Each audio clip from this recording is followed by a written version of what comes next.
I'm Steve Helmer. I'm a flight test and demonstration pilot for Textron Aviation Defense. And right behind me is the M346 aircraft. And we're going to do a quick walk around and talk about some of the features of the airplane. The airplane is a twin-engine, fly-by-wire, advanced jet trainer. Tandem cockpit. You can see two HUDs. There's one in each cockpit. And the rear seat is stepped up significantly to give the instructor better visibility from the back.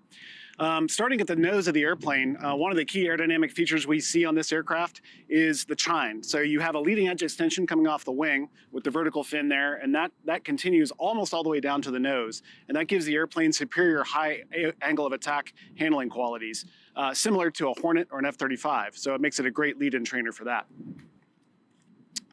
Obviously, the landing gear is robust, but this airplane is not designed for landing on an aircraft carrier. The Navy has signaled to us that they are not looking for that. So it's optimized for field landing performance, which allows us to keep the structure a little bit lighter and again, maximize that performance.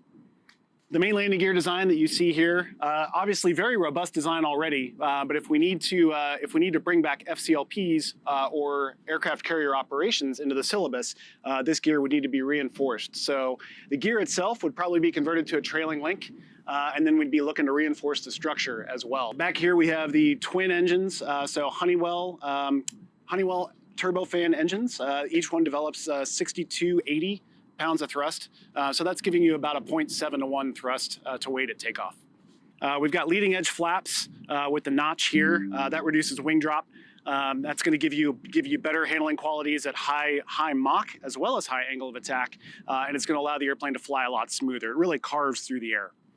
So this is one difference with this aircraft is it's the prototype for the fighter attack variant, which means it does have the wingtip pylons. These are not on the trainer, so that's just a minor difference between the two airplanes.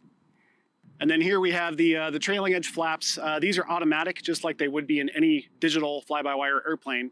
The ailerons droop as well in the approach configuration to minimize approach speeds. You're landing at about 120 knots, maybe a little bit less. So it's very comparable to Gen 4 carrier-based fighters. All moving stabilator, this is a transonic airplane, so you're getting about 0.93 Mach straight and level, and then in a shallow dive, it'll go right through the number out to about 1.15 Mach. So definitely a high-performing aircraft. One thing, this large antenna you see here is kind of the meat of the mission. This is a data link antenna, and that's allowing the aircraft to talk to ground stations and other aircraft through the ETTS, or Embedded Tactical Training System, which is really the heart of the M346 training system.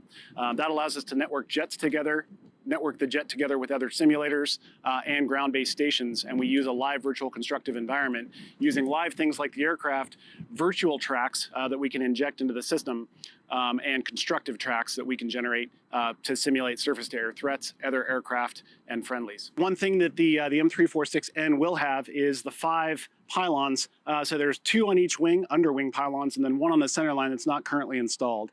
And that will give the operator flexibility to mount up to 3 fuel tanks, as well as practice bombs and light or heavy inerts as the syllabus desires.